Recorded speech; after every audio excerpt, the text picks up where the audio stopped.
Phone tapping కేసులో కీలకమైనటువంటి వ్యవహారం అధికారుల అరెస్టు వరకే పరిమితం కావడం. ఇక్కడ ఒక వ్యక్తి మర్డర్ చేశాడు, మర్డర్ చేయడానికి ఒక కత్తిని వాడాడు. మర్డర్ చేసిన వ్యక్తిని వదిలేసి లేదా ఆ మర్డర్ చేయడానికి ఇంకొకళ్ళు సుపారీ ఇచ్చారు, చేయించిన వాడు మరొకడు, వాళ్ళిద్దరిని వదిలేసి కత్తిని అరెస్ట్ చేస్తే ఎట్లాంటిదో అట్లాంటిది పోలీసు సిబ్బందిని అరెస్ట్ చేయడం. రాధాకిషన్రావు నుంచి అనేక మంది సిబ్బందిని అరెస్ట్ చేశారు, బాగుంది.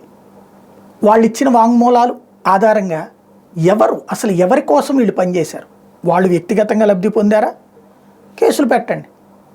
ఎవరి కోసం అసలు ఈ ఎక్విప్మెంట్ అంతా వచ్చింది, ఎక్కడి నుంచి తెచ్చారు?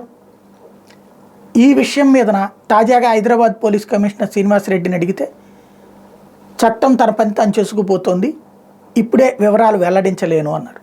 వివరాలు వెల్లడించలేకపోతే అసలు బయటకే రాకూడదు కదా, ఫోన్ ట్యాపింగ్ సైలెంట్గా ఇంటర్నల్గానే చేసుకోవాలి కదా. అరెస్టులు అదంతా మీడియాకి తెలియజేయడాలు ఇదంతా ఎందుకు జరుగుతుంది?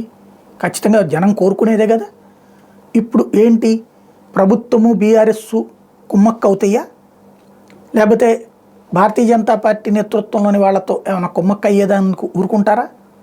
ఇక్కడ బీజేపీతో అయితే లేదు పాత్ర, కాంగ్రెస్ బీఆర్ఎస్ కుమ్మక్క అవ్వాలి, అప్పుడు సైలెంట్ అవ్వాలి. ఇదివరకు కనుక రేవంత్ని వదిలేయడం కోసం ఎట్లాంటి ఇంటర్నల్ సెటిల్మెంట్ జరిగిందో అట్లాంటిది ఏదన్నా ప్రయత్నం జరుగుతుందా? ఎందుకంటే ఇప్పటి వరకు ఒక్క రాజకీయ నాయకుడి పేరు ప్రస్తావన రాలేదు దాంట్లో. అంటే ఇది ఒకప్పటి నయీం డైరీ కేసు, అలాగే ఒకప్పటి డ్రగ్స్ సినిమా వాళ్ళ కేసు లాగానే ఏది ఆరంభ స్వరత్వంతో ఆగిపోతుందా చూడాలి.